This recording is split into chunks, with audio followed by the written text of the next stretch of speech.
It's August 23rd here in Indiana, which in the year 2020 means one thing. It's race day down at the Indianapolis Motor Speedway.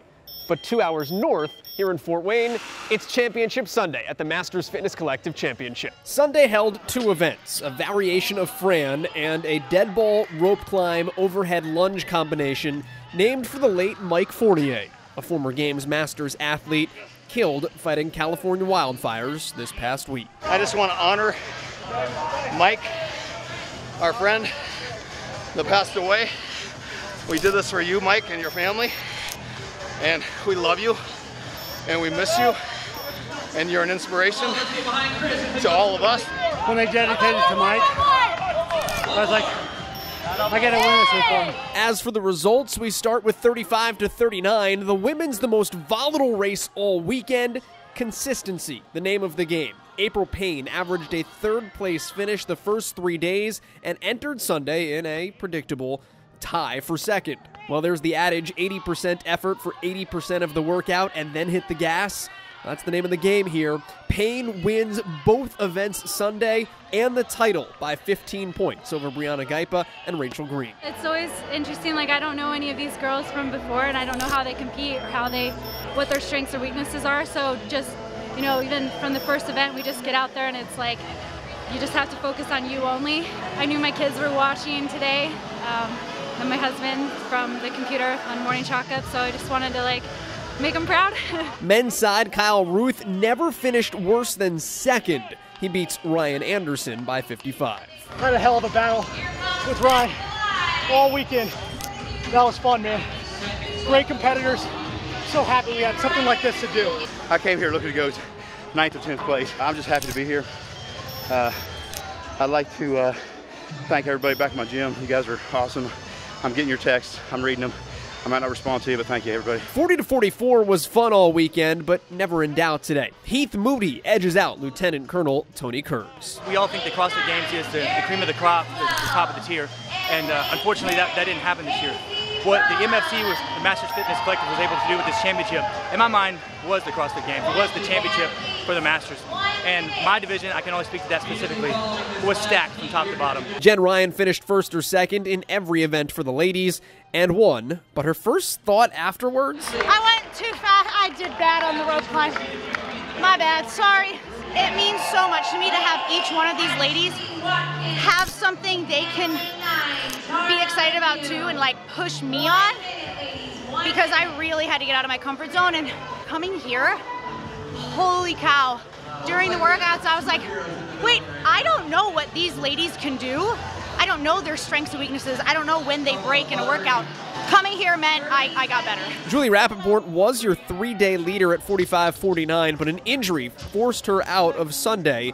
That opened the door for Carol MEZEN. I'm sad that Julie's not here because I think she is a force to be reckoned with. So it means a lot. I've trained as hard as I can given my availability, and so I'm pretty stoked. I literally have not leaderboarded this entire weekend because I didn't want to deal with the anxiety. So I knew based on about where my lane was that I was in the top 3, but I didn't know by how far. So I just knew I had to come out and perform. She won both events Sunday, holding off Kelly Edelman. Jeff Dodson, the dark horse on the men's side, he had opened up with a 6th place finish Thursday and was back entering the weekend. He won 3 of the final 4 events, and he holds off Bill Thompson. You just basically got to trust your training, like everybody says. Trust your training and hope it does well. So this weekend for me, it fortunately did. Couple 2020 Games qualifiers duked it out at 50-54 on each side. For the men, Ron Ortiz missed all of 2019. Well, he's back on top. He bests Lon Allen. The duo took 1st or 2nd, 17 of a possible 20 times. I've never been there, but since there was no Madison, this is amazing. When I got the word about Mike, dear friend, loved the guy, loved how he loved his family. Breaks my heart, but he knows all about what this is about, and that's the best part. Dee Dee Hoffman was set to make her Games debut this summer, competing just a couple hours away from home. The Ohioan, with a huge cheering section, wins the final 4 events and the crown. I think I shocked myself a lot. I did not think I could do what I did.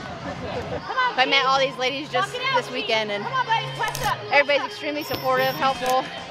It's a very neat environment. you so much, though. Shoot! Oh, I just lost it. TFSer Rose Wall finished tied for second. A level up, Linda ELSTUN, wire-to-wire winner. Fantastic. Duh.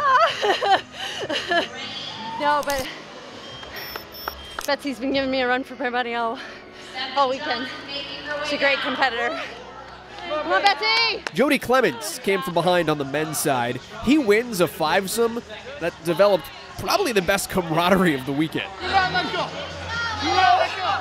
really thought when we started off that the swimming would be something I could do, but ended up taking a fourth in that. That was my worst finish of the week.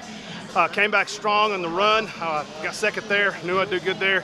And He's the man. Had a great day at the lifting. A couple of these guys were really strong. I knew I'd struggle against them, but when we got to the real CrossFit stuff, the cardio stuff, I knew I could come through and do that. In the 60s, David Hippensteel, you know how this goes. He wins both Sunday events, one of them without shoes, and he wins the crown. I'm actually pleasantly surprised. I really didn't know if I could pull this together. This is my 5th year in this age group, and I knew there was going to be. I mean, Carl Gouffre, he's right behind me in the online qualifier. You know, he was 3rd place at the games last year. I had my busted back, you know, my messed up back last year. But so glad, kind of redemption from that, you know, coming back from a back injury last year. 9 events, 4 days. Even the CrossFit Games has never done 4 days in a row for Masters. We've done 9 events, but it was 2 days rest day and then 2 days. So this was a real test. Donna Bruce, 5 times a Masters Games athlete, wins the women. It's great to, you know, it's certainly, it's always nice to win. Although, like Michael Jordan, I hate losing more than I like winning. But it's been a great event. Finally, in 65 plus, George Koch and Betty Hardin are your winners. I had knee replacement surgery about 8 months ago. So I'm still getting the strength back in my legs, but my conditioning's good. That carried me through. This is a community that I wasn't sure if I belonged with a competitive group, but the camaraderie is so great, and it's just been fun, and I've learned that I do belong, even at 65. The competition from Fort Wayne is over. The coverage is not. Stay tuned to the Morning Chalk Up for more from the Masters Fitness Collective this week.